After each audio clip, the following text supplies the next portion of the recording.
Buen día. Para continuar con la clase de Neurociencias 2, vamos a hablar acerca de la modificación de los circuitos neuronales como resultado de la experiencia. En primer lugar, existen varias comunicaciones entre una célula y otra. Por ejemplo, las neuronas se comunican entre sí a través de sinapsis, tanto eléctricas como químicas.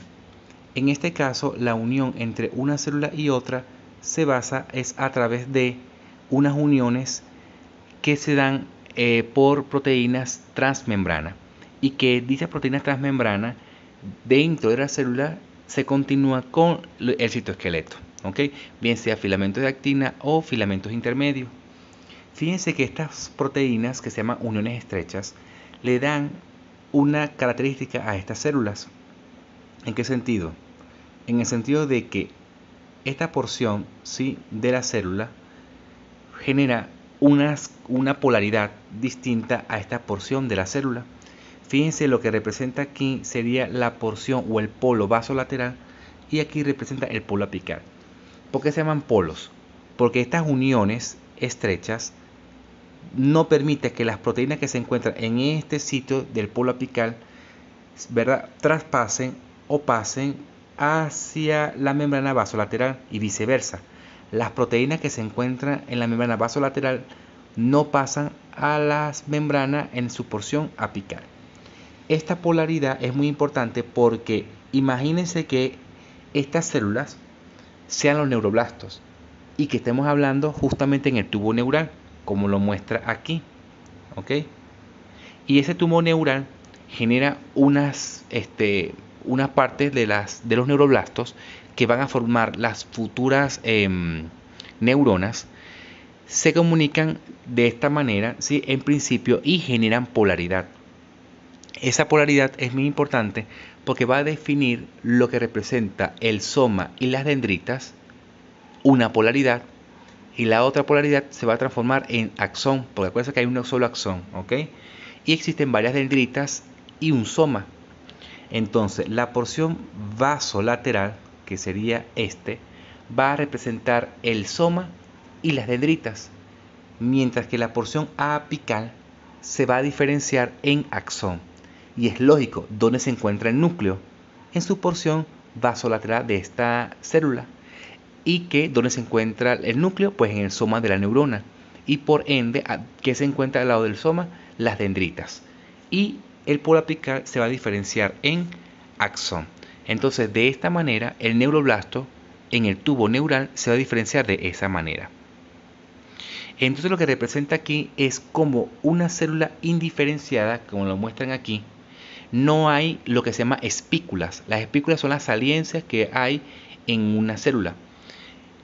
Fíjense que las espículas pueden haber varias, pero de todas esas espículas que salen del neuroblasto, una se va a diferenciar en axón y el resto se va a diferenciar en dendritas. Entonces fíjense lo que aquí este neuroblasto genera esta espícula que se va a diferenciar en axón. Lo que muestra aquí serían las neuritas, y las neuritas son las células más inmaduras que los neuroblastos, ¿ok? Pero ellas derivan de las células inmaduras del tubo neural. Entonces, cuando hay un estadio multipolar es porque todavía no se ha diferenciado cuál de todas esas espículas se van a transformar en axón. Y que no determina la polaridad que hemos visto en la diapositiva anterior. Y eso genera que se genere un axón y que además espículas se generen las dendritas.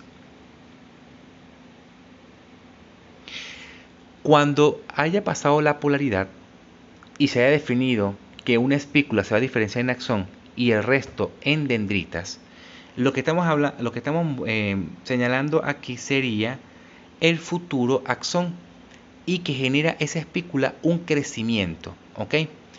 Imagínense que ese crecimiento al principio ocurre al azar, pero no ocurre tan al azar porque deben existir señales químicas externas en el líquido extracelular para que esas espículas que se diferencian en axón lleguen al sitio que corresponda, ¿ok? Lo que corresponde aquí, ¿sí?, en este futuro axón se llama filopodio. Filopodio es una especie de pie o de falso pie, o que tiene forma de pie, que genera el crecimiento del axón. Para que tengan una idea, por ejemplo, la vía piramidal, ¿verdad? ¿Se acuerdan que los cuerpos neuronales de la vía piramidal, que son células piramidales de Betz, se encuentran en la capa 5 de la área motora primaria y que el axón va desde la corteza cerebral hasta la médula espinal? Ustedes se preguntarán cómo el axón desde la corteza cerebral que se encuentra en el cerebro llega a la médula espinal. Pues a través de la maduración a nivel fetal, cuando ese, digamos, espícula que se diferenció en el axón tiene que migrar desde la cabeza, de la cabeza, que sería la corteza cerebral, hacia la médula espinal, y tiene que llegar en el sitio específico que representa el asta anterior de la médula espinal, donde se encuentra la motoneurona alfa, y allí es donde hace sinapsis, ¿ok? La motoneurona superior con respecto a la motoneurona inferior. Y fíjense que aquí estamos mostrando unas proteínas que se encuentran dentro de este filopodio, que son como una especie de pelotica de color rojo. Representa a los filamentos de actina, ¿ok? Fíjense que los filamentos de actina en ese caso participa en el crecimiento del axón, y que ese axón en pleno crecimiento llegue a su sitio de llegada. Es importante que cada neurona tenga su axón y que ese axón llegue a su sitio de llegada. Eso es como decir que el globo pálido externo se comunica hacia el núcleo subtalámico o de Lewis, pero a través del axón, cuyo cuerpo neuronal se encuentra en el globo pálido externo, y que el axón viaja y llega hacia el núcleo subtalámico para hacer sinapsis en los cuerpos neuronales de las neuronas glutamatéricas que se encuentran allí. ¿Ok? Eso quiere decir de que el axón tiene que ser guiado hasta llegar a ese sitio. ¿Ok? Y eso es gracias, en principio, al crecimiento que se da ese futuro axón a través del filopodio para que llegue al sitio específico. ¿Ok? Entonces, digamos que hay señales en que se activa y crece este filopodio, y van a haber señales que hay efectos de repulsión. No va a crecer, sino que va a regresar de ese crecimiento, sino que va a retraerse y va a dejar de crecer. Y todo depende del ambiente, el ambiente químico donde va a direccionar ese filopodio. Fíjense que tenemos proteínas en el líquido extracelular y tenemos proteínas en el líquido intracelular. Existen unas proteínas de transmembrana en el filopodio donde va censando las proteínas que se encuentran en el líquido extracelular para ver hacia dónde tiene que ir o tiene que retraerse y no seguir su crecimiento, porque tiene que llegar a sitios específicos. ¿Ok? Fíjense que tenemos unas proteínas que se llaman integrinas. Estas integrinas, que son proteínas de transmembrana, se comunican a través del líquido extracelular algunas proteínas, ¿verdad? Por ejemplo, las proteínas SM, esas proteínas SM son las que comunican con las integrinas de las proteínas transmembranas del filopodio, y eso hace que se ancla y participa en el crecimiento de dicho filopodio, que se va a transformar en el futuro axón. Fíjense, tenemos las proteínas, las NCAM, N de neurona, y CAM, que son proteínas de transmembrana de adhesión celular y molecular, y que estas proteínas también se comunican con el líquido extracelular, pero existen otras células, ¿sí?, en el líquido extracelular, que lo que hace en el líquido extracelular y también en la proteína transmembrana de otras células, que participa en la dirección, ¿sí?, o en el camino por el cual el filopodio tiene que ir a su sitio adecuado. Fíjense que aquí estamos señalando que esta es dependiente del calcio, ¿sí?, y que el calcio también participa en el crecimiento de ese filopodio.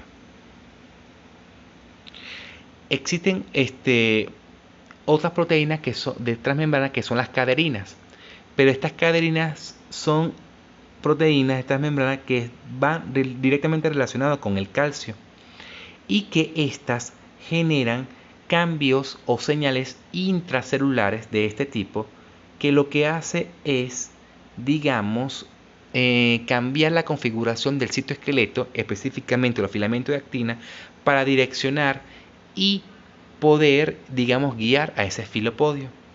¿Ok? Y existe otras proteínas, ¿sí?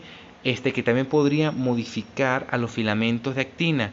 Por ejemplo, las proteínas EPH, que son las receptores de tirosincinasa, que quiere decir de que en la parte interna de este receptor del que se encuentra en el filopodio, contiene unos aminoácidos que es la tirosina, ¿sí?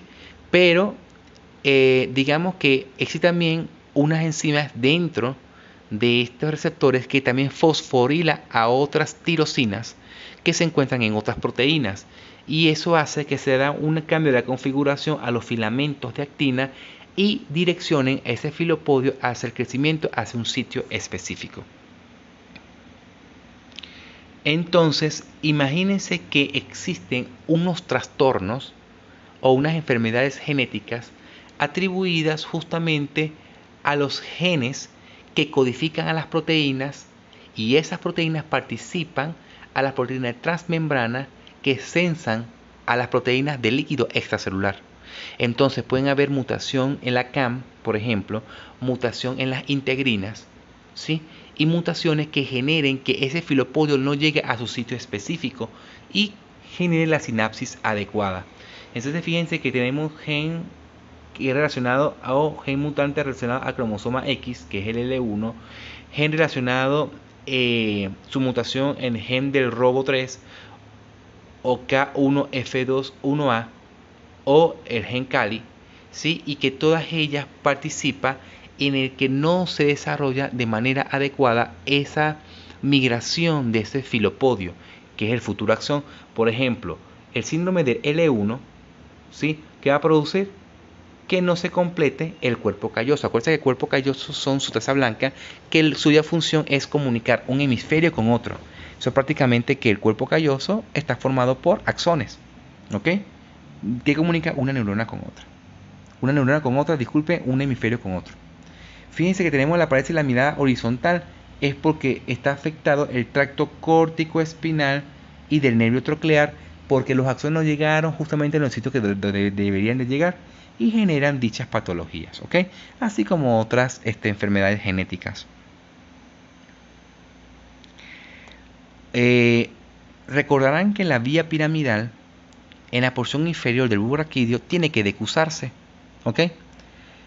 En un 80% de la literatura, otra literatura representa el 90% y el 10% no se decusa.